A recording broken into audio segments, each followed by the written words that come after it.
So आजको हाम्रो topic चाहिँ च्याप्टर 19 छ इन्कम ट्याक्स एक्टको परिच्छेद 19 ट्याक्स रिटर्न एन्ड ट्याक्स एसेसमेन्टको बारेमा यसले कुरा गरेको छ है। यसमा अब अलिकति सिम्पल र इजी फरवर्ड च्याप्टर छ हाम्रो हैन, त्यही पनि मैले केही भ्यूहरु राख्न खोजेँ आफ्नो। जस्तो सुरु गरौँ है त। Withholding and installment tax are preliminary duties. Tax is levied under section 3 ख र 3 ग with respect to this section and income return is filed and assessed. यानी कि तपाईको विथहोल्डिङ ट्याक्स इन्स्टलमेन्ट ट्याक्सहरु त तिर्नुहुन्छ तपाईले, त्यो भनेको तपाईको प्रिलिमिनरी ड्युटी हो। तर एन्डमा अगाडि बढ्दै जाँदाखेरि तपाईले लास्टसम्म के गर्नु पर्यो त भन्दाखेरि तपाईको जुन सेक्सनले चाहिँ ट्याक्स लेभी गरेको छ नि 3 क र 3 ग त्यसको हिसाबमा चाहिँ तपाईले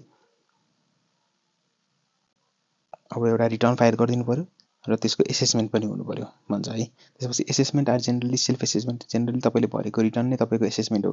तर डिपार्टमेन्टसँग राइट छ उले चाहिँ बेस्ट जजमेन्ट एसेसमेन्ट गर्न सक्छ हैन। र timely assessment for timely assessment होस् भनेर चाहिँ त्यसमा टाइमलाइनहरु दिएको छ। ट्याक्स पेयरले कहिले पर्ने हैन, बेसिकली असोजसम्ममा चाहिँ फाइनान्शियल इयर इन भइसकेपछि 3 मन्थ भित्रमा, यानी कि असोजसम्ममा तपाईले रिटर्न भरिसक्नुपर्छ भन्ने कन्सेप्ट हुन्छ।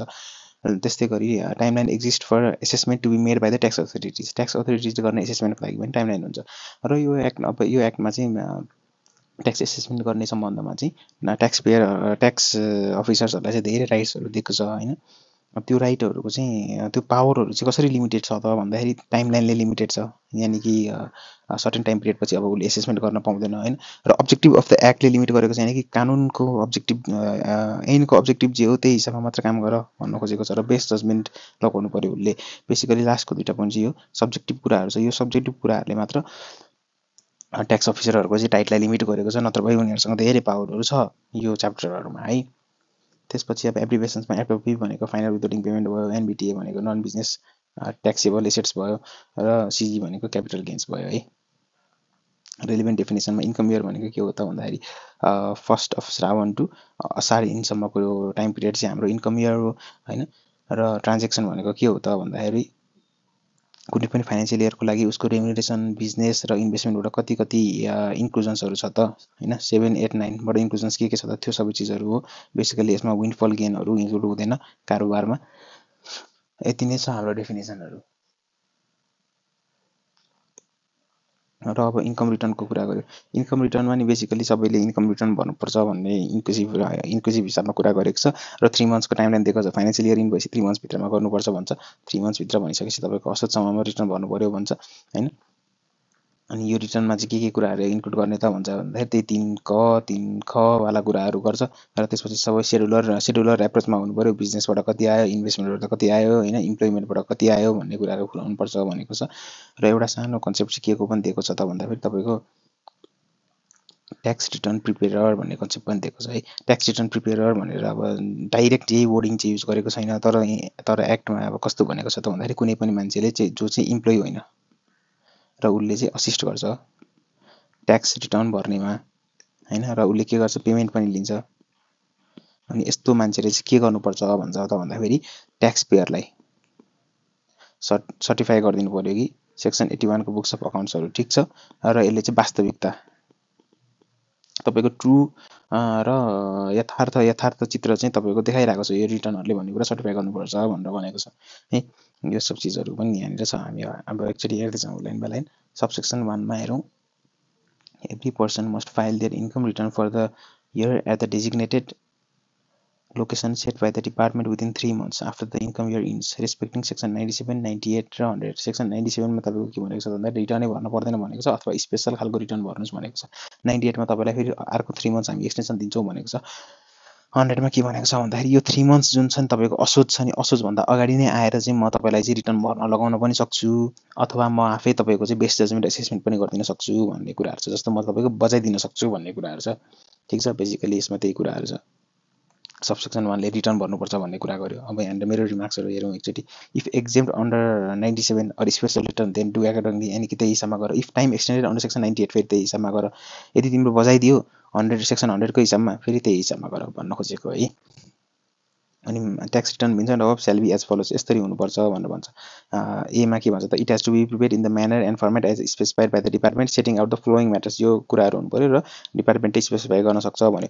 उसको एसेसिबल इन्कमहरू कति कति छ त होइन, from employment business investment in that year होइन, यानि कि तपाईँको सेड्युलर अप्रोच भन्छ यसलाई, सेड्युलर अप्रोच तपाईँको कुन कुन सोर्सहरूबाट के इन्कम छ भन्छ। त्यसपछि ट्याक्सेबल इन्कम अफ द्याट 2 नम्बरमा के भन्दा त taxable income of that person in that year and the tax to be levied on the person refer to in clause A of section 3 यानि कि 3 कमा चाहिँ तपाईँको चाहिँ के छ त 3 क पर्सनले तिर्नुपर्ने भन्छ। अनि यसमा चाहिँ तपाईँको 3 नम्बरमा फरेन पर्मानेन्ट इस्टाब्लिसमेन्टवालाले चाहिँ कति रिपेट्रिएसन गर्यो त होइन, त्यही भन्छ यहाँ 3 मा हेरौँ। Income sent abroad in that income year by a non resident persons foreign permanent establishment situated in Nepal and the tax imposable in that income, त्यसमा कति कर तिर्नुपर्ने त्यो पनि देखाऊ भन्छ। सच अदर इन्फर्मेसन 4 र 5 तपाईँले हेर्न सक्नुहुन्छ, यहाँ डिलिट गरिसकेको छ। र 6 मा तपाईँको such other information and details as specified by the department, त्यो चिजहरू पनि राख्नु भनेको छ है त। ठिक छ, अब हामी अगाडि बढौँ। यसमा चाहिँ तपाईँको ट्रान्सफर प्राइसिङ जस्तो डिटेल्सहरू पनि माग्न सक्छ है। ट्रान्सफर प्राइसिङको तपाईँको कन्ट्री बाई कन्ट्री होइन, अनि त्यसपछि तपाईँको चाहिँ अब आइडेन्टिकल प्राइसिङहरू कसरी हुन्छ त्यस्तै खालको चिजहरू त्यसमा आउन सक्यो, ट्रान्सफर प्राइसिङ रिलेटेड चिजहरू। अनि बीमा तपाईँको के भन्छ त भन्दाखेरि the income return has to be sign by that person अथवा उसको म्यानेजरले declaring that it is true and complete, उसले अथवा उसको म्यानेजरले साइन गरिदिनु पऱ्यो त्यो ट्रु एन्ड कम्प्लिट छ भनेर है त। अनि सीमा the income return has to be accompanied by the following matters, केले त any details made available to that person person to subsection 4, subsection 4 मा उसलाई जुन जुन डिटेल अभाइलेबल छ नि त्यो चाहिँ उसले इन्कम ट्याक्स रिटर्नसँग जोडेर एट्याच गर्नु पऱ्यो भन्छ है। अनि यो यसमा बेसिकली के भनेको छ भने तपाईँको सर्टिफायर छ, यो certifier has refuse to certify, please share that information as well होइन, किन रिफ्युज गरिरहेको छ त्यो पनि सेयर गर्नु भनेर भन्छ है। अनि त्यसपछि such other information and details as specified by the department. ठिक छ, यो एक्जाम्पल अहिले एकछिनमा रिफर गरौँ न हामी। अब हामी कुरा गरौँ सबसेक्सन 3 को ट्याक्स रिटर्न प्रिपेयरको जस्तो कुरा गर्न खोजेको छ यहाँनिर है। इफ एनी पर्सन भनेको कोही पनि हुनसक्यो, को हुनसक्यो, सिए हुनसक्यो, आरए हुनसक्यो, लयर हुनसक्यो होइन, अनि तपाईँको अरू नर्मल कुनै पनि मान्छेहरू हुनसक्यो है, except in the capacity of an employee चाहिँ हुनु भएन र प्रिपेयर्स र assist in preparing the income return of any other person, income return बनाउनमा हेल्प गर्छ अथवा any documents or details to be accompanied with the income return, त्यो सब चिज बनाउन हेल्प गर्छ भने, in lieu of any payment, कुनै पनि पेमेन्ट लिएर गर्छ भने, such person has to certify the following matters, उनीहरूले चाहिँ यो चिजहरू सर्टिफाई गर्नु पऱ्यो। के सर्टिफाई गर्नु पऱ्यो त भन्दाखेरि having examine the documents maintain by other person to section 81, section 81 को बुक्स अफ अकाउन्ट्स ठिक छ, र the information or details actually pertains to the circumstances, यानि कि उसको वास्तविक चित्रहरू चाहिँ डिपिक्ट गरिरहेको छ त्यो बुक्स अफ अकाउन्टहरूले भन्ने कुराहरू पनि सर्टिफाई गरिदिनु पऱ्यो है त। बेसिकली ट्याक्स रिटर्न प्रिपेयर भनेको के हो त कोही पनि हुन सक्ने रहेछ र उसले पेमेन्ट लिएको हुनु पऱ्यो, ऊ इम्प्लोइ चाहिँ हुन भएन। ठिक छ, अब अगाडि बढौँ। If the person require to certify the return person to subsection 3 refuses to certify, उसले सर्टिफाई गर्न रिफ्युज गर्यो, the information setting out the reasons for such refusal has to be given to the person whose income return is to be certified, उसको income return जसको certify हुने हो उसलाई information दिनु पऱ्यो। बेसिकली ट्याक्स रिटर्न प्रिपेयर छ उसले चाहिँ सर्टिफाई गरिदिन्छ त ठिकै छ, सर्टिफाई गरिदिँदैन भने अब ट्याक्स पेयरलाई चाहिँ के भन त इन्फर्मेसन देऊ भन्छ। ठिक छ, यो त एउटा पार्ट पऱ्यो। अब के हुन सक्यो भने नि सपोज यो ट्याक्स रिटर्न प्रिपेयर सबसेक्सन 3 भित्र कभरेज भयो र ऊ एउटा चार्टर्ड अकाउन्टेन्ट हो, उसले काम गर्दै गयो, सर्टिफाई गर्न मैले सक्दिनँ, तपाईँको वास्तविक पिक्चर चाहिँ देखिरहेको छैन, म सर्टिफाई गर्न सक्दिनँ भने अब उसले के गर्ने भयो त basically income tax act 96 subsection 4 भित्र आएर ट्याक्स पेयरलाई भनिदिने भयो, इन्फर्मेसन दिने भयो, आफ्नो रिमार्क्स दिने भयो, यो कारण भयो मैले गर्न सकिनँ भनेर भन्ने भयो। र अर्को चिज के हेर्नु पऱ्यो भने नि अब रिसेन्टली मनी लन्ड्रिङ एक्टमा पनि अमेन्डमेन्ट आएको छ, यदि त्यहाँबाट पनि सस्पिसियस ट्रान्जेक्सन रिपोर्टिङको लागि पनि उसले रिपोर्ट गर्नुपर्ने छ भने त्यो पनि गर्नुपर्ने हुनसक्छ है एउटा, यो चिज चाहिँ हामीले याद गर्नु पऱ्यो। ठिक छ, अब म एकचोटि माथिको एक्जाम्पलमा गएँ। बेसिकली तपाईँको ट्याक्स रिटर्न प्रिपेयर त कोही पनि हुन सक्यो, त्यो ट्याक्स रिटर्न प्रिपेयरले तपाईँलाई सर्टिफाई गरेर त दिनै पऱ्यो, दिन सक्दैन भने किन गर्न सक्दैन त्यो भनिदिनु पऱ्यो। अब एक्टले पनि केही भन्छ त यहाँ ट्याक्स रिटर्न सर्टिफिकेटको बारेमा, एक्टले त केही भन्दैन, अब डाइरेक्टिभले केही बोलेको छ है यहाँनिर।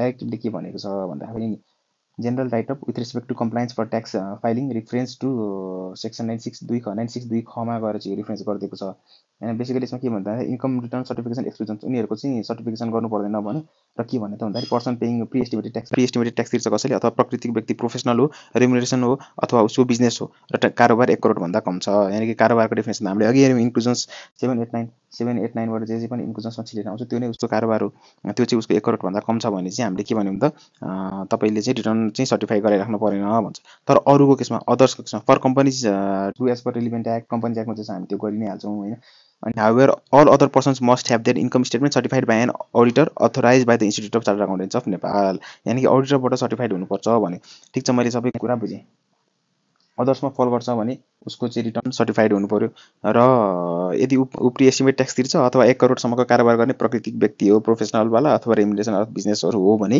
त्यो सब केसमा चाहिँ उसको रिटर्न सर्टिफाई गर्नु परेन त भए चाहिँ auditor authorised by the institute of chartered accountants of नेपालबाट उसले सर्टिफाई गराउनु पर्यो तर अलिकति यहाँनिर कन्फ्युजन मैले के देखिरहेको छु भने तपाईको जस्तो म त प्राकृतिक व्यक्ति हो तर मेरो चाहिँ सबै क्यापिटल गेन हो हैन इन्भेस्टमेन्ट वाला इन्कम हो रेम्युनरेसन पनि होइन बिजनेस पनि होइन त्यो वाला केसमा के गर्ने तर 40 लाख पनि कट्यो भने के गर्ने हैन फाइनल विजिटिङ पेमेन्टहरु मात्र छ अथवा यो फ्रीलान्स वाला कामहरु मात्र गर्छु मैले यस्तो केसमा के गर्ने त भन्दाखेरि यस्तो केसमा आई थिंक अडिटरबाट सर्टिफाई गरेर रिटर्नबाट भर्दा फेरि बेटर हुन्छ है त प्राकृतिक व्यक्तिहरुको लागि ठीक छ अब अगाडि बढौं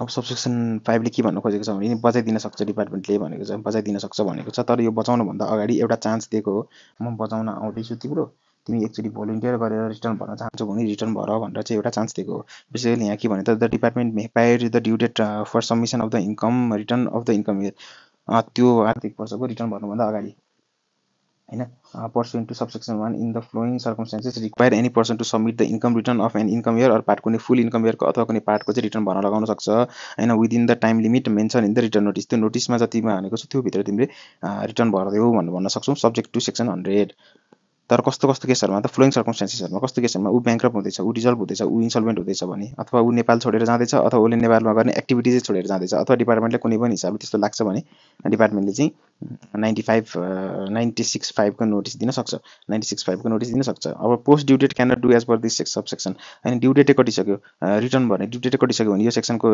हिसाबमा उले बचाउन सक्दैन ठीक छ अनि if such person files the return then section 99 will follow as in timely filing उलाई भोलन्टियर गर भनेको उले गर्दियो भने उलाई अब के भयो त सेक्सन 99 को हिसाबमा उले एसेसमेन्ट गरेको मानिन्छ हैन र यदि उले फाइल गर्दैन भने पनि सेक्सन 99 को हिसाबमा एसेसमेन्ट गरेको मानिन्छ किनभने सेक्सन 99 मा उले चाहिँ रिटर्न फाइल गरोस् नगरोस् उसको एसेसमेन्ट हुन्छ हैन अनि यस्तो केसमा चाहिँ उले फाइल गरेन भने पनि अब चाहिँ एक्चुअली के भन्न सक्छ त डिपार्टमेन्टले सेक्सन 100 मा गएर चाहिँ अब मै आउँछु टाइपको के हैन यु डिडन्ट भोलन्टियर अब चाहिँ मै आउँछु म तिम्रो बचाइदिन्छु टाइपमा बेस्ट जजमेन्ट एसेसमेन्ट गरिदिन्छु भनेर सेक्सन 100 पनि लगाउन सक्छ अब अगाडि बढौं हैन सबसेक्सन 6 मा के भनेको छ भन्दाखेरि टाइम लिमिटमै चाहिँ हामीले 30 डेज भित्रमा चाहिँ अमेन्ड गर्न सक्छौं हैन रिटर्न र यसमा के भनेको छ भन्दाखेरि 3 मन्थ को नर्मल टाइम पिरियड र सेक्सन 98 मा तपाईले एडिशनल 3 मन्थ पाउनुहुन्छ र यो 3 मन्थ भित्र भरेको रिटर्न पनि तपाईको के हुन्छ त अमेन्ड हुन्छ यदि 30 दिन भित्रमा तपाईले अमेन्ड गर्न चाहनुहुन्छ भने भन्छ सिम्पल त्यही छ एकचोटी यसको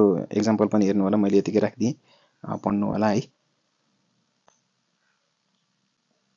बेसिकली यहाँनिर चाहिँ मैले यो किन काटेको छु भन्दाखेरि जुन यो 3 मन्थ्स प्लस 3 मन्थ्स वाला बेनिफिट छ नि अब योबाट पनि अमेन्ड गर्ने बेनिफिट दिएको छ र यही एउटा मात्र अमेन्ड गर्ने बेनिफिट दिएको हो कि नत्र भयो हरेक टाइम यो 3 मन्थ्स जुन छ नि तपाईको असोज नै तपाईको ड्यू डेट हो due date to file return हो हरेक केसमा है अरुमा यो च्याप्टर 19 मा चाहिँ यो अर्को 3 मन्थ को एक्सटेन्सन छ भने पनि ओहो 3 मन्थ एक्सटेन्ड भएर चाहिँ ड्यू डेट चाहिँ बढेछ भनेर ड्यू डेट नबढाइदिनु के तपाईको असोजै हुन्छ के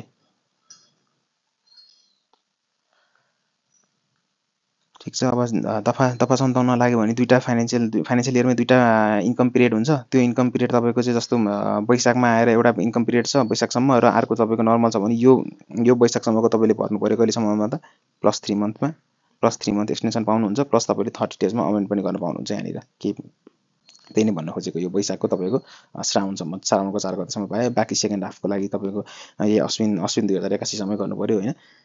त्यही नै कुरा भनिरहेको छ। रिटर्न भर्नु पर्दैन भनेर भन्थ्यो। रिटर्न भर्नु पर्दैन, कसले रिटर्न भर्नु पर्दैन त भन्दाखेरि यहाँनिर चाहिँ तपाईँको अब रिटर्न नोटिस अर्डर दियो भने भर्नुपर्छ, पब्लिक अर्डर दियो भने पनि भर्नुपर्छ भन्थ्यो। त्यसपछि तपाईँको तीन ककै हिसाबमा इन्कमै छैन भने त्यस्तो मान्छेले पनि भर्नु पर्दैन। तर यसमा बेसिकल्ली चाहिँ अलिकति कन्फ्युजन आयो। 3 कको हिसाबमा इन्कमै जेनेरेट हुँदैन भने रिटर्न नभर्ने हो भने त लस मेकिङले गर्दा इन्कम रिटर्न नभरे नि हुने रहेछ त भन्ने जस्तो देखियो। तर यसमा चाहिँ अब डाइरेक्ट डेबिटले चाहिँ के भन्दैछ भने यसले के एम्फसाइज गर्न खोजेको भने इकोनोमिक एक्टिभिटी हुनेहरूले चाहिँ तपाईँहरूको लसै भए पनि तपाईँहरूले रिटर्न चाहिँ भरिदिनु होला, थ्रेसहोल्ड होइन।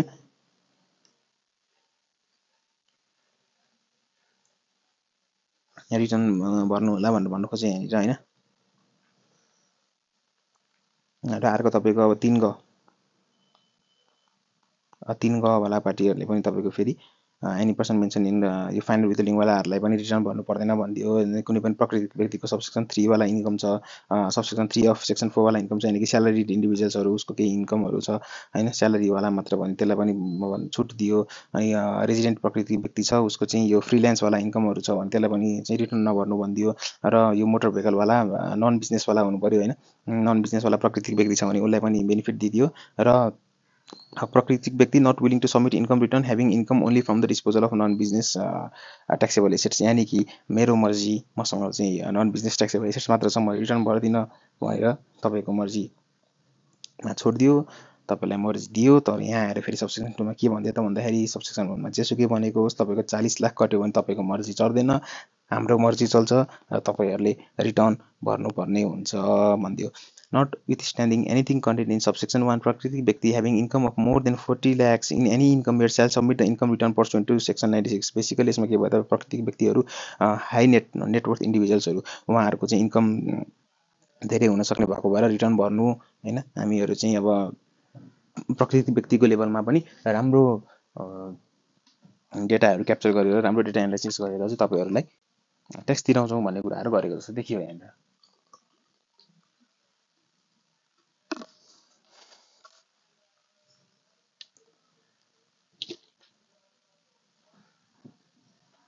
अब अर्को छ तपाईँको सबसेक्सन 3 होइन। सबसेक्सन 3 मा के भने त भन्दाखेरि the individual required to submit the return person to subsection 2 shall include in addition to the income required to be included. तपाईँको नर्मली इन्कममा जे इन्क्लुड हुन्छ नि त्यो त इन्क्लुड गर्नुहोस्, तर यो चिजहरू पनि इन्क्लुड गर्नुहोस् भनिदियो क्या यहाँनिर। एकदम खतरा चिज लेखिदियो। अब यहाँनिर के लेखिदियो त भन्दाखेरि the income refer to under section 5 ग यानि कि windfall gain, under section 7(3), under section 8(3) क, अन्डर सेक्सन 9(3) क and income enjoying benefit under section 11, यानि कि तपाईँको त कभर हुन सक्ने चिज सबै कभर गरिदियो इन्कममा होइन। अब यो गराएर गर्न के खोजेको भनेर चाहिँ स्पेसिफिकली भनेको छैन। सायद यो 40 लाखको थ्रेसहोल्डको लागि चाहिँ यो इन्कमहरू समावेश गर्नु भन्न खोजेको जस्तो लाग्यो मलाई चाहिँ। अब यसमा के भनिदियो त तपाईँको भन्दाखेरि विनफल गेन पनि इन्क्लुड गर्नुहोस् भनिदियो, 10 मा तपाईँको एक्जेम्ट हुने इन्कम पनि इन्क्लुड गर्नुहोस्, 54 मा तपाईँको डिभिडेन्डहरूको कुराहरू पनि इन्क्लुड गरिदिनुहोस्, अनि 69 मा इन्भेस्टमेन्ट इन्सुरेन्स पनि कुरा कभर गरिदिनुहोस्, अनि फाइनल विथलिङ पेमेन्ट पनि कभर गरिदिनुहोस् होइन। सिमिलर कुरा यहीँ गर्यो, 93 क मा पनि सिमिलर कुराहरू गरेको छ। यो सबै चिजहरू इन्क्लुड गर्नु पऱ्यो, तर तपाईँले खालि के त मिटिङ अलाउन्स र इन्ट्रेस्ट चाहिँ इन्क्लुड नगरे नि हुन्छ भनिदियो होइन। मैले भने नि जस्तो अब maybe the threshold income of 40 lakhs year means everything under section 7, 8, 9 normally जे कभर हुन्थ्यो त्यो त कभर होइन। त्यसपछि फाइनल विथलिङ पनि हो, त्यसपछि विन्डफल गेन पनि हो, त्यसपछि एक्जेन्ट इन्कम पनि हो, कन्सेसनल इन्कम पनि हो। अनि त्यसैले के गर्नु पर्छ, हाई नेटवर्थ इन्डिभिजुअल्सहरू तपाईँहरू सतर्क हुनु पऱ्यो, तपाईँहरू ट्याक्स कम्प्लाइन्ट हुनु पऱ्यो होइन। र यो प्रोभिजनले चाहिँ अलिकति 40 लाखभन्दा बढी कमाउने धेरै इन्कम कमाउनु हुँदो रहेछ तपाईँहरू त होइन भन्ने हिसाबमा चाहिँ अलिकति स्ट्रिक्ट प्रोभिजन हो कि जस्तो पनि देखियो। अब if return not file fees and पेनाल्टिजहरू क्यालकुलेट हुनसक्छ अथवा तपाईँको बजाइदिन सक्छ डिपार्टमेन्टले होइन। रिटर्न फाइल गर्नु भएन भने त बजाइदिन सक्यो डिपार्टमेन्टले। र त्यसै गरी new amended provision for fees under section 117 मा नयाँ प्रोभिजनहरू आएको छ। बेसिकली यो 40 लाखको इन्कम चाहिँ अब यो रिटर्न भर्नको लागि यो इन्कमहरू पनि इन्क्लुड गर्ने नगर्ने भन्ने कुराहरू यहाँबाट भनिदियो। अनि फी कसरी चाहिँ फिज कसरी क्यालकुलेट हुन्छ भनेर चाहिँ एउटा 117 क भन्ने नयाँ प्रोभिजन आएको छ। फाइनेन्स एक्ट तपाईँको 2082 मा आएको छ है। यसले पनि केही हदसम्म तपाईँको कन्फ्युजनहरू क्ल्यारिफाई गरेको छ। अब the income referred under section 3 ग and income tax exempt amounts under section 11 of the act shall be deducted from the income set percent to subsection 3। माथिको इन्कममा चाहिँ यो दुईवटा इन्कमहरू घटाइदिनु, 3 ग फाइनल विथहोल्डिङ पेमेन्टवाला र सेक्सन 11 वाला बेनिफिट भएको इन्कम घटाइदिनु भन्यो। अब यसमा फेरि एक्जेम्प्टवाला के गर्ने केही भनिदिएन होइन, अनि त्यहाँ इन्भेस्टमेन्ट इन्सुरेन्सवाला के गर्ने भनिदिएन। यसमा अझै पनि कन्फ्युजन दियो बेसिकल्ली होइन। तर फाइन क्यालकुलेट गर्नको लागि चाहिँ हामी यहीँ जान्छौँ होइन। अब यो फाइन क्यालकुलेट गर्नको लागि रिलेभेन्ट हुनसक्थ्यो, तर फाइन क्यालकुलेट गर्नको लागि फेरि के आयो त यहाँ 117 घ आइसकेको छ। त्यही भएर त्यहीँबाट जानु पऱ्यो। 117 घमा बेसिकली निर्धारण योग्य आयो भनेको छ भने चाहिँ तपाईँको यो सेक्सन 10 वालामा निर्धारण योग्यमा आएन, त्यो त्यहाँबाट कभर अप भयो होइन। अनि निर्धारण योग्य आएमा फाइनल विथहोल्डिङ पेमेन्ट हटाएर भनिदिएको छ होइन। फाइनल विथहोल्डिङ पेमेन्ट घटाएपछि आउने फिजमा चाहिँ तपाईँको यो के हुने भयो त, आउने इन्कममा चाहिँ तपाईँको फिज क्यालकुलेट हुने भयो कि, त्यसरी कुरा गर्न खोजेको छ। सरी।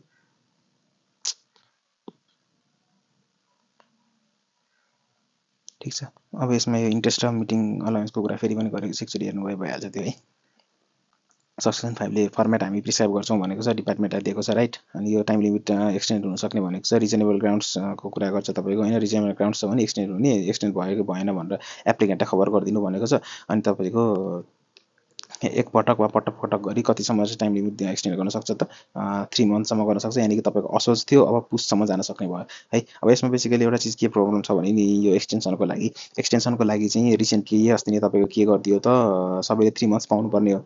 3 मन्थ्स त एक्सटेन्सन सबैले पाउनुपर्ने हो। तर उसले चाहिँ आइआरडीले के गर्यो त भन्दाखेरि कारोबारको लिमिट लगाएर यति कारोबार भयो भने चाहिँ मङ्सिरभन्दा उता दिन्न, यति कारोबार भयो भने असोज भन्दै उता दिन्न, यति कारोबार भयो भने तपाईँको चाहिँ पुससम्म मात्र दिन्छु भनेर चाहिँ एउटा नोटिस निकालिदियो। त्यो नोटिसको अगेन्स्टमा चाहिँ एउटा सर्वोच्चमा रिट पर्यो र सर्वोच्चले चाहिँ यस्तो नगर्नु भनेर आइआरडीलाई त्यो नोटिसको चाहिँ सस्पेन्ड गरिदियो है।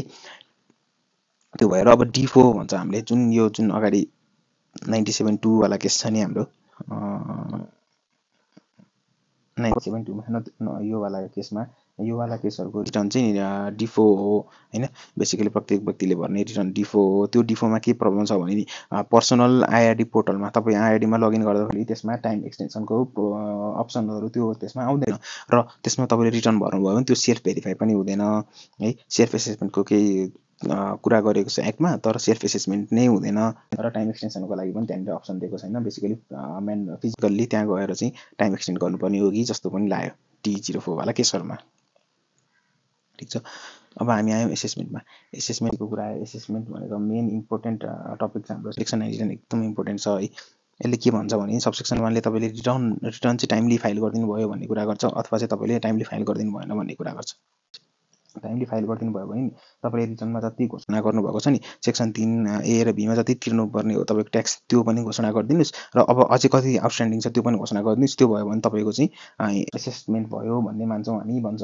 र कसैले चाहिँ रिटर्नै भरेन, if any person does not submit the income return of any income year tax shall be deemed to have been assessed as follows on the due date for submission. यो एक्सटेन्ड हुँदैन है, यो असोजै मान्नुहोस् तपाईँहरूले, एक्सटेन्ड हुँदैन। त्यही नै भन्नु खोजेको यहाँ मैले of the tax return until the tax return is submitted. यानि कि जब त्यो ट्याक्स रिटर्न चाहिँ फेरि तपाईँले सबमिट गरिदिनुहुन्छ नि, जस्तो तपाईँले पुसमा गएर ट्याक्स रिटर्न सबमिट गरिदिनु भयो भने अब यो चाहिँ तपाईँको अटोमेटिकली भोइड हुन्छ है। यो सबसेक्सन 2 वाला चाहिँ अटोमेटिकली तपाईँको भोइड हुन्छ। यसमा के भन्यो भने अनि तपाईँको के भन्छ च्याप्टर 17 च्याप्टर 18 विथहोल्डिङ ट्याक्सेस र इन्स्टलमेन्ट ट्याक्स अथवा एडभान्स ट्याक्स जति दिनु भएको छ नि त्यो नै तपाईँको कर दायित्व रहेछ भन्यो होइन। अनि र तपाईँको as per tax assessment it will be deemed as no tax is due. अब तपाईँको कुनै पनि ड्यू चाहिँ छैन, तिर्न बाँकी रकम छैन रहेछ भनेर भनिदियो होइन।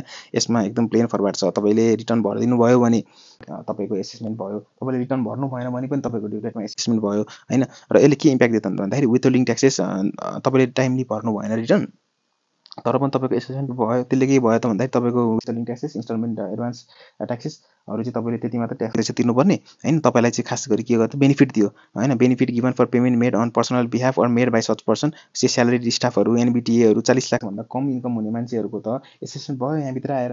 तपाईँले चाहिँ 40 लाखभन्दा कमको स्यालेरी छ अनि सबै इम्प्लोयरले नै तपाईँको टिडिएसहरू तिर्दिसक्यो, वर्षमा एउटा मात्र इम्प्लोयर थियो भने तपाईँको त एसेसमेन्ट भयो, तपाईँले रिटर्न पनि भर्नुभयो भन्ने जसले हामीले मान्ने भन्न खोजेको।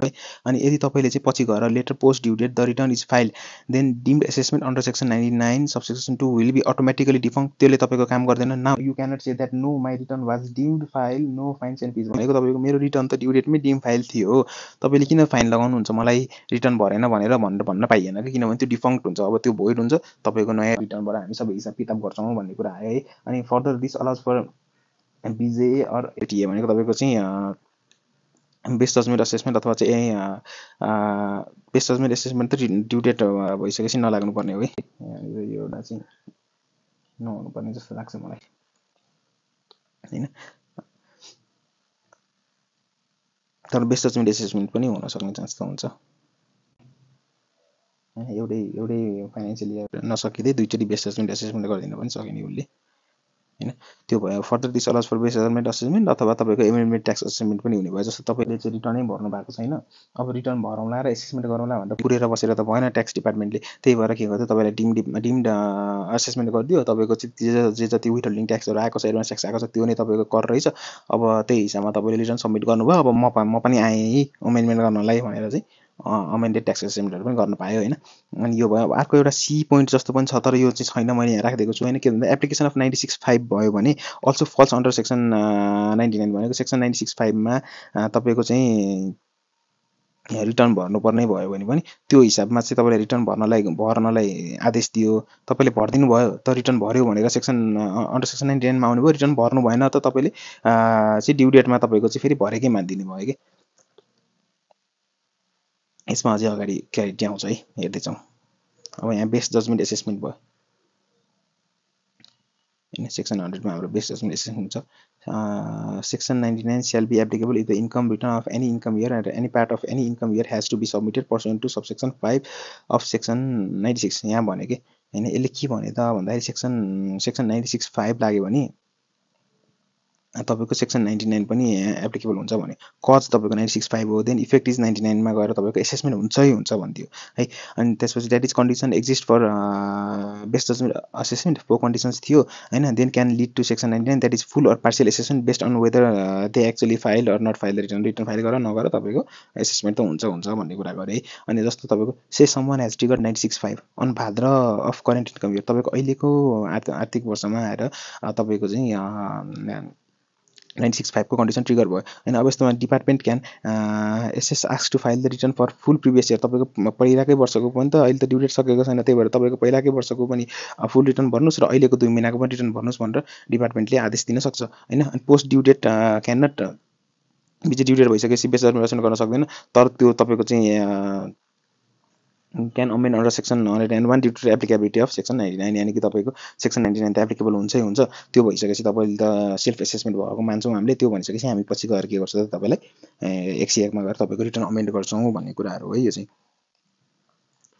अब अगाडि जाउँ notwithstanding anything content in subsection 1 in the circumstances mention under section 96(5) the department may based on the amounts mention in clause 1 2 and 3 of clause A of subsection 2 of section 96 assess the tax of that person for any income year or for the part of such year in fair lawful manner मा तपाईको चाहिँ हामीले के गर्न सक्छौं भनेको त भन्दाखेरि means when यो यसमा के भन्नु खोजेको भन्दा means when conditions existed so department use 96(5) हैन हामीले 95(5) युज गर्यौं तपाईलाई भोलन्टियर गरेर रिटर्न भर्नु भन्यौ हैन तपाईहरुले भोलन्टियर गर्नु भएन they haven't provided the return so now it's IRD's turn यानी कि तपाईलाई भोलन्टियर गर्नु भनेको तपाईले गर्नु भएन हैन अब IRD को पाली भयो के हैन जस्तो कि हुन्छ नि कहिलेकाहीँ मम्मीहरुले गाली गर्नु भएको बेलामा खाना खान आइज भने आइरा छैन मोबाइल अथवा गेम खेलेर बसिराछ त आउँछस् कि म आउँ भने जस्तो भयो के चाहिँ तँलाई आइज भने काइनस् त मै आए टाइपको है अब यसमा शेड्युलर अप्रोच कन्सिडरिङ सेक्सन 3 मा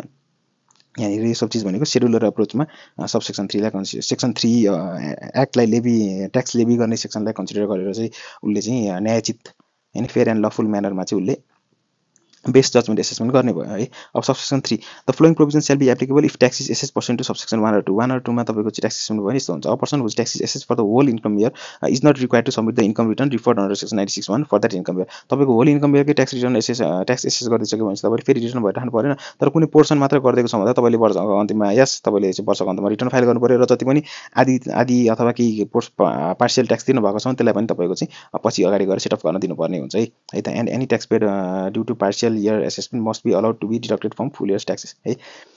The amount of tax paid as per the assessment of tax for a portion of any income year may be adjusted to the tax chargeable as per the assessment of tax for the whole year। यानी कि यो तपाईको अगाडि गएर मिलान गर्न दिन्छु भने अनि in assessing the tax percent to this section the department has to give time limit of 7 days यानी कि 7 दिनको तपाईलाई सोकज नोटिस पनि दिनुपर्छ भनेर भनिदियो है। यसमा अब अरु एक्जाम्पलहरु पनि छ हामी हेर्न सक्छौं।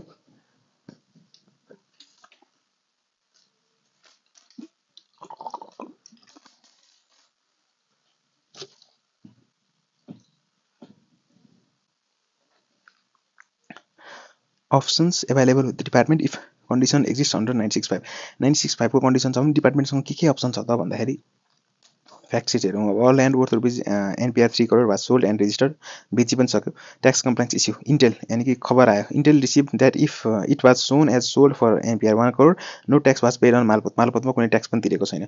Further intel receive that he is living Nepal यानी कि ऊ अब नेपाल पनि छोडेर जाँदैछ भन्ने थाहा भइसकेपछि अब डिपार्टमेन्टले के गर्न सक्यो त भन्दाखेरि सेक्सन 101 अघि हामीले हेर्यौं सेक्सन 101 मा के छ त भन्दाखेरि 965 वाला कन्डिसन छ भने उसलाई रिटर्न भर्न लगाउन सक्छौं। हामीले रिटर्न भर्न लगाइसकेपछि के अटोमेटिकली एप्लाई हुन्छ त सेक्सन 99 अटोमेटिकली एप्लाई हुन्छ यानी कि उसको सेल्फ असेसमेन्ट अटोमेटिकली एप्लाई हुन्छ।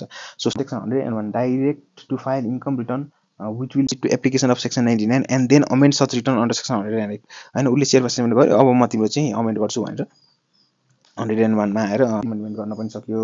अथवा अथवा अथवा उले के गर्न सक्यो त सेक्सन 102 मा म यही आइदिन्छु सिधै ल 7 दिनको नोटिस लि मैले चाहिँ आएर यो हिसाब गरेर गरेको छु बेस्ट जजमेन्ट मेरो जजमेन्टमा को हिसाबमा तेरो इन्कम यति हुनुपर्ने 7 दिनमा मलाई भन कि तेरो इन्कम किन यति नहुनुपर्ने टाइपको कुरा गर्दियो। र सेक्सन 957 यो तपाईको इन्स्टलमेन्ट ट्याक्सतिर ask for instalment tax by assessing estimated income गर्दै उसको चाहिँ इन्स्टलमेन्ट ट्याक्स मलाई देऊ भनेर पनि भन्न सक्यो है त।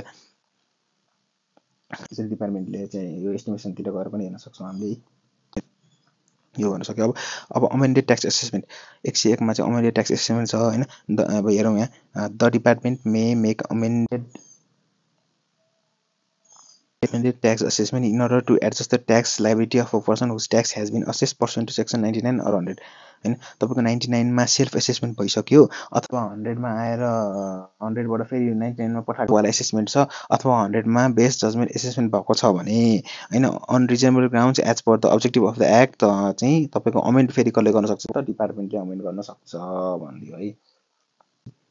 यसलाई मैले के भने त भन्दा तपाईको आईपीओ भने जस्तै कि इनिशियल पब्लिक अफरिङ भने जस्तै यो इनिशियल अमेन्डमेन्ट हो फर्स्ट टाइम अमेन्डमेन्ट हो इनिशियल अमेन्डमेन्ट हो। एक्चुअली फेरि पढौं the department may make amended tax assessment in order to adjust the tax liability of the person whose tax has been assessed pursuant to section 99 और 100 on reasonable grounds as per the objective of the act है त।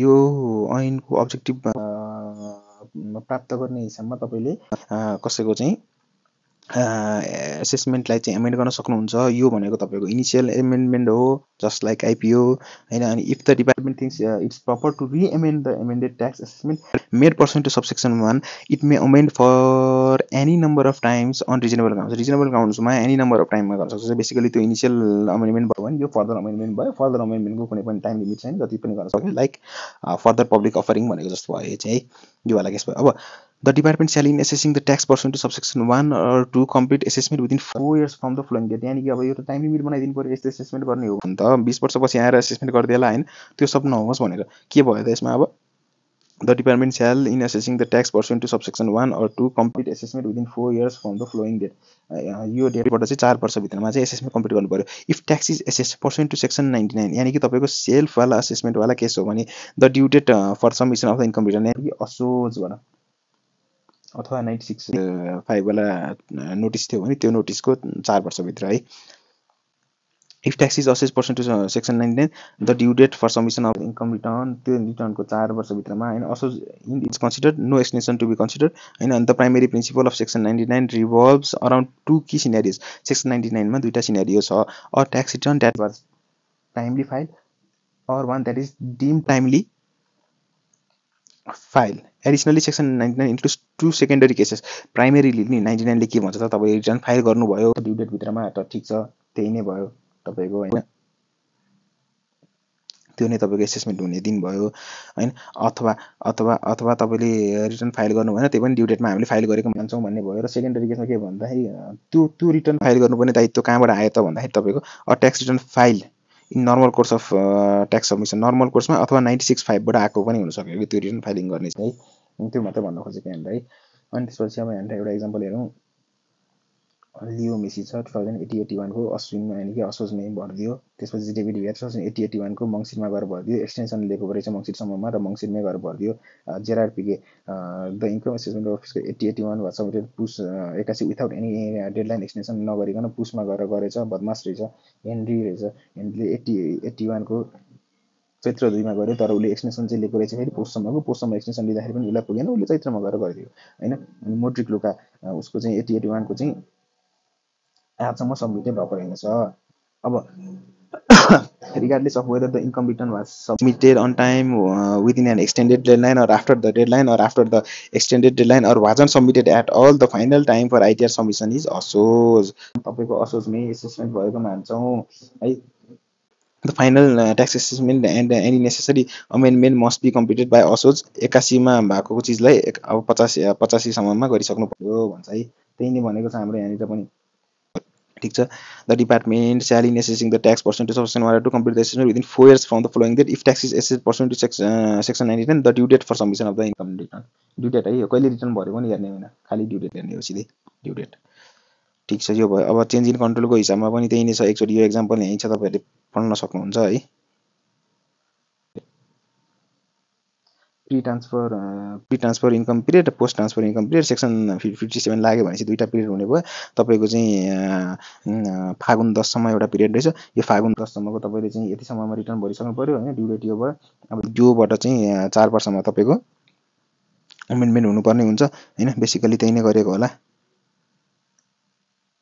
Pre ट्रान्सफरको लागि amendment गर्नको लागि यहाँसम्म सकाउनु पर्यो, अर्कोको 85 सम्म सकाउनु पर्यो कि होइन। 81/2/10 चाहिँ तपाईँको ड्यू डेट हो भने योबाट तपाईँको प्लस 4 इयर्स भनेको कति हुनुभयो त 85 2/10 नै हुने भयो। ठीक छ। अनि त्यसपछि अब if tax is assess pursuant to subsection 2 of section 100 यानि कि 100 को 2 मा तपाईँको के थियो त बेस्ट जजमेन्ट एसेसमेन्ट थियो। तपाईँले ट्याक्स अफिसरले गएर उसको बचाइदिएको रहेछ भने चाहिँ के हुने भयो त the date on which the tax assessment notice is given to the person whose tax is assess. उसले जुन दिनमा त्यो नोटिस पायो नि त्यो नोटिसबाट 4 वर्षभित्रमा गरिसक्नुपर्छ है त। तिमी आफै आऊ भनेको मानिनौ, यानि कि तिमीलाई भोलिन्टियर गर भनेको मानिनौ। अब ट्याक्स डिपार्टमेन्ट आयो र ट्याक्स डिपार्टमेन्टले जब तिमीलाई चाहिँ 102 को नोटिस दियो नि, त्यो सूचनाको तामेली चाहिँ अहिले भयो नि, त्योबाट 4 वर्षभित्रमा चाहिँ तिमीले रिटर्न भरिसक्नुपर्छ भन्न खोजेको। सरी, एसेसमेन्ट कम्प्लिट गरिसक्नुपर्छ भन्न खोजेको यसमा है। अब यसमा हेरौँ एउटा एक्जाम्पल फेरि। Key points on business closure and tax assessment. एउटा चाहिँ ब्रिटेनको सिटिजन रहेछ, लास्ट 10 वर्षदेखि नेपालमा काम गरिरहेको रहेछ। अब mister A close is business in post 2080। Post 2080 मा उसले बिजनेस क्लोज गरेर the tax department receive such Intel. यस्तो खबर चाहिँ ट्याक्स डिपार्टमेन्टले पाएछ। अनि उसले के भनेछ त भन्दाखेरि श्रावणदेखि पुससम्मको चाहिँ रिटर्न भर्नु भनेर डिपार्टमेन्टले रिक्वेस्ट गरेछ होइन। The notice was submitted on Magh 2 मा सबमिट भएको रहेछ। अनि त्यसपछि अब उसको ट्याक्स लाइबिलिटी कति आएछ त मिस्टर एले त बाल मतलब गर्दैछ त्यसलाई है त। Mister A did not respond the notice and neglected the department who then proceeded to make the assessment. उनीहरूले एसेसमेन्ट गरिदिए। अब बेस्ट जजमेन्ट एसेसमेन्ट गरिदियो डिपार्टमेन्टले, 10 लाखको गरिदियो, श्रावणदेखि पुससम्मको लागि गरिदियो होइन। र नोटिस अन्डर सेक्सन 102 पछि हामी पढ्छौँ नोटिस दिनुपर्छ भनेर भनेको छ। सेक्सन 102 को नोटिस चाहिँ उसले फागुन 20 मा पाएको रहेछ भनेपछि अब यो फागुन 20 प्लस 4 भनेको तपाईँको कति त फागुन 20 2084 सम्ममा उसको सब्सिक्वेन्ट अमेन्डमेन्ट अर रिअमेन्डमेन्टहरू कम्प्लिट भइसकेको हुनुपर्छ भन्छ है। त्यस्तै गरी अर्को छ तपाईँको। अब अर्को टाइम लिमिट कहिले छ त भन्दाखेरि if tax is assessed pursuant to subsection 1 र 2। सबसेक्सन 1 मा तपाईँको के हो त आइपिओ थियो होला, इनिसियल असेसमेन्ट थियो होला, अथवा तपाईँको एफपिओ थियो होला, यानि कि फर्दर असेसमेन्टहरू भयो होला। The date mention in clause A or B related with the original previous tax assessment that has been amended percent to subsection 1। यानि कि तपाईँको ओरिजिनल रिटर्न चाहिँ जसरी फाइल भएको थियो नि, ओरिजिनल एसेसमेन्ट जसरी भएको थियो त्यहीबाट 4 वर्षमा गरौँ होला भनेको। यानि कि तपाईँको हरेक टाइम रिएसेसमेन्ट हुन्छ त नयाँ टाइमलाइन चाहिँ आउँदैन है। That is when it fail under section 99 or 100 for the first time. ठीक छ। अब यो फ्रडवाला केसहरूमा चाहिँ इन्फर्मेसन पाएको 1 वर्षभित्रमा हामीले चाहिँ फेरि एसेसमेन्ट गर्न सक्छौँ भनेर भनिदिएको छ होइन। अनि त्यसपछि यो पनि एकचोटि प्लेन रिडिङ छ, एकचोटि हेर्नु होला। यसमा चाहिँ तपाईँको के भनेको छ भन्दाखेरि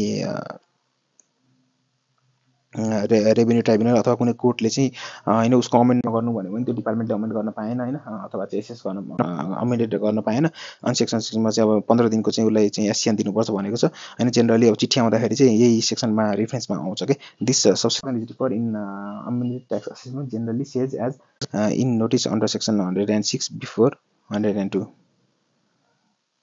102 को चिठी आउनु अगाडि 106 को चिठी आयो भन्ने बुझियो है। अब त्यसपछि यो तपाईँको मनी लन्ड्रिङको अमेन्डमेन्ट भएर आयो, tax assessment with respect to undisclose assets होइन। यो पनि एकचोटि हेर्नुभयो भने भइहाल्यो, यसमा केही पनि छैन। एन्ड इफ द डिपार्टमेन्टलाई चाहिँ कुनै इन्टेल आयो, इन्टेलको बेसिसमा उसले चाहिँ अब छानबिन गर्यो। The department during investigation under subsection 1 finds that tax related offence hasn't been committed, maximum applicable income tax rate will be levied on that persons income and the tax amount will be recovered from them accordingly. उनीहरूबाट tax amount recover गरिन्छ भने अब offence छ रहेछ भने चाहिँ के हुन्छ भन्ने कुरा चाहिँ हामीलाई गरेको छैन होइन। अनि ट्याक्स एक्सेसन नोटिस भनेको चाहिँ के हो त, the department shall give the person whose tax assess return notice of tax accession made person to subsection 2 of section 100 of section 101 setting out the following matters. यानि कि तपाईँको चाहिँ बेस्ट जजमेन्ट असेसमेन्ट भइरहेको छ अथवा चाहिँ अमेन्डेड ट्याक्स असेसमेन्ट भइरहेको छ भने होइन यो सब चिजहरू खोलेर उसलाई नोटिस दिनु भनेको छ। जेनरली यो नोटिस चाहिँ कहिले डेलिभर भयो अथवा कहिले तामेली भयो भन्ने कुरा चाहिँ यहाँनिर पनि गरेको छैन है त। सो यति छ। अब एकचोटि समरी हेरौँ। सो यो च्याप्टरमा चाहिँ हामीले सुरुमा रिटर्न कसले भर्ने कसले नभर्ने भन्ने कुराहरू जस्तो चिजहरू पढ्यौँ होइन। अब रिटर्न भरिसकेपछि त्यसको चाहिँ सबभन्दा पहिला सेल्फ एसेसमेन्ट हुन्छ। भरे पनि नभरे पनि ड्यु डेटमा त्यो सेल्फ एसेसमेन्ट भएको मानिन्छ। त्यसपछि त्यसको बेसिसमा त्यसलाई चाहिँ डिपार्टमेन्टले अमेन्ड गर्न सक्छ र यदि रिटर्न भन्ने ड्यु डेटै भएको छैन भने चाहिँ त्यो केसमा चाहिँ डिपार्टमेन्टले बजाइदिन सक्छ, बिजे यानि कि बेस्ट जजमेन्ट एसेसमेन्ट गर्न सक्छ भन्ने कुराहरू हामीले हेरौँ। सो स्टार्टिङ पोइन्ट यो च्याप्टरको हाम्रो सेल्फ रिटर्नबाट छ होइन। सो हामी त्यही हेरौँ। तपाईँले आइटिआर फाइल गर्नुभयो होइन, सेल्फ रिटर्न गर्नुभयो, फुल इयरको लागि गर्न सक्नुभयो अथवा पार्सियलको लागि पनि गर्न सक्नुभयो। अब फुल इयरतिर हेरौँ। तपाईँले फुल इयरको लागि चाहिँ नर्मल रिटर्न भन्नुभयो 961मा तपाईँले चाहिँ 3 मन्थ्सको टाइम दियो। त्यसपछि तपाईँले 98मा गएर 3 मन्थ्सको टाइम लिनुभयो होला होइन। अथवा यो बढेको टाइम लिमिट एक्सटेन्डेड टाइम लिमिटभित्र तपाईँले चाहिँ कुनै रिटर्न भर्नु भएको थियो र त्यसलाई अमेन्डमेन्ट गर्नुपर्ने भयो भने 30 दिनसम्ममा तपाईँले अमेन्डमेन्ट गर्न सक्नुभयो। यो चाहिँ तपाईँको सेल्फ अमेन्डेड रिटर्न भयो है। सेल्फ अमेन्डेड रिटर्न यो भयो तपाईँको। त्यसपछि तपाईँको अर्को केस भनेको के भयो होला त, 965 को 4वटा कन्डिसनहरू एक्जिस्ट भयो होला र त्यो केसमा तपाईँलाई चाहिँ डिपार्टमेन्टबाट चिठी काटेर चाहिँ रिटर्न भर भन्यो होला। त्यो रिटर्न तपाईँलाई फुल इयरको भर भन्न पनि सक्यो, पार्सियल इयरको भएको भर भन्न पनि सक्यो है त। त्यो केस पनि भयो होला। यो सेक्सन 100 सबसेक्सन 1मा पनि यही कुरा भनेको छ, यो दुइटामा ओभरल्याप छ होइन। त्यसपछि 97मा चाहिँ तपाईँले रिटर्न भर्नु पर्दैन भन्थ्यो, तर प्राकृतिक व्यक्तिको 40 लाखभन्दा बढीको इन्कम छ भने फेरि 96(1) जसले रिटर्न भर्नुपर्छ भन्थ्यो। त 96(1) लाई जे एप्लिकेबल हुन्छ त्यो यहाँ पनि एप्लिकेबल हुने देखियो। अब यसै गरी पार्सियलमा हेर्ने हो भने चाहिँ के छ त भन्दाखेरि पार्सियलमा हेर्ने हो भने हाम्रो दफा 57 को हिसाबमा 3 मन्थ। अब तपाईँको चाहिँ एउटै इन्कम इयरमा मल्टिपल पिरियड्स हुन सक्यो। यदि तपाईँको दफा 57 लाग्यो भने त्यो केसमा तपाईँले 3 मन्थ्सभित्रमा एउटा रिटर्न फाइल गर्नु पऱ्यो अथवा 3 मन्थ्सको एक्सटेन्सन पनि लिन सक्नुभयो अथवा 30 डेजमा तपाईँले त्यसलाई अमेन्ड पनि गर्न सक्नुहुन्छ भन्ने चिजहरू पनि आयो है। त्यो भइसकेपछि अब तपाईँको 965मा तपाईँलाई पार्सियल पिरियडको लागि इन्कम रिटर्न भर भनेको छ भने त्यो पनि तपाईँको सेल्फ रिटर्नमै कभर हुने भयो है। अब अर्को कुरा आयो तपाईँको एसेसमेन्टको लागि एसेसमेन्ट हुने भयो। एसेसमेन्ट भइसकेपछि तपाईँको चाहिँ के भयो त भन्दाखेरि यो सबै केसहरू हुन्छ, ती पनि सेल्फ रिटर्नवाला केसहरू छ नि। यो सबै सेल्फ रिटर्नवालाहरू केसमा तपाईँको एसेसमेन्ट चाहिँ कहिले हुने भयो त, अन्डर सेक्सन 99मा त्यसको टाइमलाइन भनेको तपाईँको within due date whether file र नट। तपाईँले रिटर्न फाइल गर्नुभयो अथवा गरेन तपाईँको ड्यु डेटमा एसेसमेन्ट भएको मानिन्छ है। अन्डर सेक्सन 99मा सेल्फ एसेसमेन्ट हो है। जस्तो तपाईँले नर्मल रिटर्न त्यो सबै केसहरू यहाँ कभर भयो। अर्को छ तपाईँको सेक्सन 100 सबसेक्सन 2। यसमा तपाईँको बेस्ट जजमेन्ट एसेसमेन्ट गरिदियो अथवा जियोप्याडी एसेसमेन्ट गरिदियो डिपार्टमेन्टले ड्यु डेटभन्दा अगाडिसम्मै गरिसक्नुपर्छ होइन, यो भयो। त्यसपछि अर्को छ तपाईँको सेक्सन 101मा तपाईँको अमेन्डमेन्ट गरिदियो। तपाईँको अमेन्डमेन्ट के को भइरहेको छ र टाइम लिमिट कहिलेसम्म हो भन्ने कुरामा 99मा भरेको रिटर्न हो भने 4 years of the due date, त्यो रिटर्नको रेस्पेक्टिभ ड्यु डेटको 4 इयर्सभित्रमा तपाईँले अमेन्डमेन्ट गरिसक्नु पऱ्यो। त्यसपछि 100को 100 को 2 मा तपाईँको के थियो त भन्दाखेरि बेस्ट जजमेन्ट एसेसमेन्ट गरेर चिठी दियो। त्यो केस छ भने त्यो नोटिस आएको 4 वर्षभित्रमा तपाईँले फेरि के गर्नु पऱ्यो त अमेन्डमेन्ट गर्न सक्नुभयो है। अनि रिअमेन्डमेन्ट भनेको यो माथिको केसहरूको फेरि अमेन्डमेन्ट गर्ने हो, तर ओरिजिनल टाइमलाइन जे थियो त्यही टाइमलाइन नै अझै पनि भ्यालिड हुन्छ। त्यो टाइमलाइन सकिसकेपछि अब फेरि रिअमेन्डमेन्ट गर्न पाइँदैन। फ्रडुलेन्ट केसहरूमा तपाईँको इन्फर्मेसन पाएको 1 वर्षभित्रमा गर्ने हो र यो इन्फर्मेसनको पाउनुपर्ने कहिले भन्ने केही लिमिट छैन। एक हिसाबले ओपन डेटेड छ यो है, यो पनि भयो। अनि यो बाहेक अरू भनेको चाहिँ तपाईँको अब प्रकृति व्यक्तिको 40 लाखभन्दा बढीको इन्कम कसरी हेर्ने त भन्दाखेरि सबै इन्क्लुजन, नर्मल इन्क्लुजन प्लस तपाईँको एक्जेम्टवाला 10 वालाहरू होइन, अनि त्यसपछि 11 यो सबै इन्क्लुजनहरू एड गरेर हेर्नुपर्छ 40 लाख चाहिँ। अनि यो इन्कमहरू घटाउनु भनेको छ, तर किन घटाउनु भन्ने कुराको चाहिँ त्यति लजिक निस्किरहेको छैन होइन। यो बाहेक अर्को एसेसमेन्ट एउटा भनेको तपाईँको अनडिस्क्लोज एसेट्सको हुन्छ होइन, एएमएलवाला केसहरू भयो यसमा चाहिँ। त्यसपछि अब तपाईँको आइटिआर कसले साइन गर्नुपर्छ त ट्याक्स पेयरले गर्नुपर्छ कि त उसको म्यानेजरले गर्नुपर्छ। यिनीहरू भनेको चाहिँ इम्प्लोइहरू भयो होइन, यिनीहरूले साइन गर्ने भयो। र यो बाहेक अरूले चाहिँ के गर्नुपर्छ त भन्दाखेरि सर्टिफाई गर्नुपर्छ। साइनिङ बाई अदर्स भनेको के हो त भन्दाखेरि ट्याक्स रिटर्न प्रिपेयर जस्तो मान्छेहरूले चाहिँ यदि कुनै पनि पेमेन्ट लिएर काम गरिरहेको छ भने उनीहरूले चाहिँ सेक्सन 81 को हिसाबमा रेकर्ड्स बनाएको छ। अनि त्यसपछि इन्फर्मेसनहरूले चाहिँ उसको ट्रु वास्तविक सिचुएसनहरू रिफ्लेक्ट गरिरहेको छ भनेर हामीले यो पनि भन्न सक्नुपर्ने हुन्छ है। त्यो लेखेर सर्टिफाई गरेर दिनुपर्छ। यदि सर्टिफाई गर्न सक्दैन भने उसले चाहिँ यो चाहिँ ट्याक्स पेयरलाई इन्फर्म गरिदिनुपर्छ। ट्याक्स पेयरले फेरि कसलाई इन्फर्म गर्छ त आइआरटीलाई इन्फर्म गर्छ। त्यसपछि अरू केस के छ त भन्दाखेरि आइटी डाइरेक्टिभ 2066ले चाहिँ के भन्छ त भन्दाखेरि कुन केसमा चाहिँ eligible person under the chartered accountants एक्टले नै सर्टिफाई गर्नुपर्छ भनेर भनिदिएको छ। त्यो पनि एकचोटि हेर्न सकिन्छ। त्यो बाहेक अरू हाम्रो के छ त भन्दाखेरि 97(1) चाहिँ कसले रिटर्न भर्नु पर्दैन भन्ने कुराहरू गरेको छ। 3A को हिसाबमा उसको इन्कमै सेक्सन 3 सब 3 को हिसाबमा उसको कुनै पनि ट्याक्सेबल ट्याक्स तिर्नुपर्ने बन्दैन होइन। 3C भनेको फाइनल विथहोल्डिङ पेमेन्टवाला मात्र मान्छे छ। प्रकृतिको व्यक्तिको रेम्युनरेसनवाला केस छ भनेको कस्तो त भन्दाखेरि तपाईँको रेजिडेन्ट इम्प्लोयर 1 छ होइन, रेजिडेन्ट इम्प्लोयर 2 छ, रेजिडेन्ट इम्प्लोयर 3 छ। यस्तो गर्दै उसको मल्टिपल इम्प्लोयरहरू हुनसक्यो। यसले के दियो त रेजिडेन्ट इम्प्लोइलाई रेम्युनरेसन दियो माइनस के गर्यो त अन्डर सेक्सन 87 को टिडिएस गरेर नेट रेम्युनरेसन तिर्यो। यो नेट रेम्युनरेसनको सोर्स नेपालमा छ है। अनि उसले के गर्छ त रिटायरमेन्ट पेमेन्टको कुराहरू पनि र मेडिकल ट्याक्स क्रेडिट यो सबै चिजहरू उसले डिडक्ट गरिदिन्छ। उसले चाहिँ तपाईँको के गर्छ त उसले डोनेसन क्लेम गर्दैन है। यो केस भयो। र यो रेजिडेन्ट इम्प्लोयरहरू जतिजना पनि छन् यो म्युचुअल्ली एक्सक्लुसिभ हुन्छन् है। यानि एउटा पोइन्ट अफ टाइममा एउटा इम्प्लोयर मात्र छ उसको भनी यस्तो केसमा यो 87 मा तिरेको उसको विथहोल्डिङ ट्याक्स नै उसको चाहिँ रेट अफ ट्याक्स हो अन्डर सेक्सन 4 सबसेक्सन 3 मा चाहिँ भनेर भनिदिएको छ। त्यो वाला व्यक्तिहरूले पनि अब रिटर्न भर्न परेन होइन। अनि फ्रिल्यान्सरहरू यो 95 को यो वाला केसहरूको लिनु परेन, मोटर भेहिकलको लिनु परेन। प्रकृति व्यक्ति जसले भन्छ मेरी मर्जी होइन, मेरो क्यापिटल गेन छ, मेरो मर्जी, म भर्न चाहदिनँ भन्नेवालाहरूलाई पनि नभर भन्छ। तर पछि गएर फेरि 40 लाखभन्दा बढी छ भने चाहिँ रिटर्न भर भनेको छ प्रकृति व्यक्तिको लागि।